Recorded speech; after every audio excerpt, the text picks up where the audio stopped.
if you're doing houses, if you're doing concrete, walkways, driveways, pressure washing houses, pressure washing fences. When we're stripping a fence, this is what we use. All right, today in this video, I'm gonna be talking about fast and efficient pressure washing. The tools that I use to actually pressure wash, they're rotating nozzles. They agitate the surface. They clean a lot faster than, say, a flat nozzle, which most people are accustomed to. But in this video, I'm gonna be talking about specifically these rotating nozzles. So I get a lot of feedback on these nozzles. People see me using them and they're like, you're just tearing up the siding, you're damaging the siding. So I'm going to show you right here how effective a rotating nozzle is in agitating the surface, stripping the surface, cleaning the surface. I'm going to show you how you can really rip and tear things apart, but I'm also going to show you how I can actually clean a dirty screen and not tear it apart. So I'm going to fire up the pressure washer and we're going to show you what this looks like.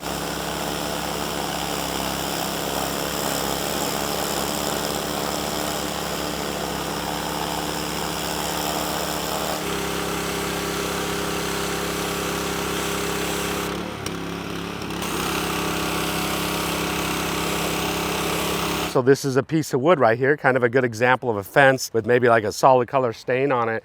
Right here, I stripped it. That's gonna dry out. It's absolutely gonna look amazing. It'll look brand new. This was a piece of rough cut lumber right here, so you can actually strip it. Here, I just used it just to clean it and not strip it. You can see even as soft as that is, the coating would actually come off if I got too close. The coating's still on there. I cleaned it. So I can use it to clean, I can use it to strip. Here's a good example.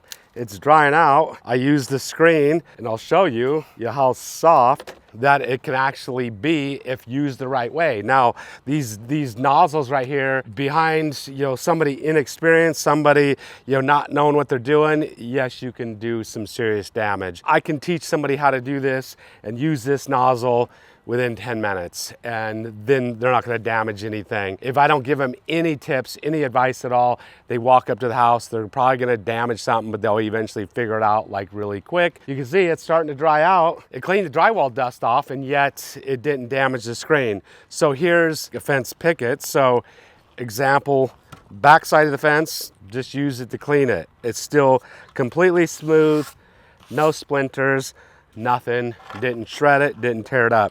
Here, from up here up, I really tried to hit it hard, tried to strip it a little bit, lifted the wood fibers up and stuff, and trying to clean it and strip it. Yeah, it lifts the wood fibers up, it tears it up a little bit, but it looks like it was, when it came out, it was rough cut cedar. So it all depends on the user.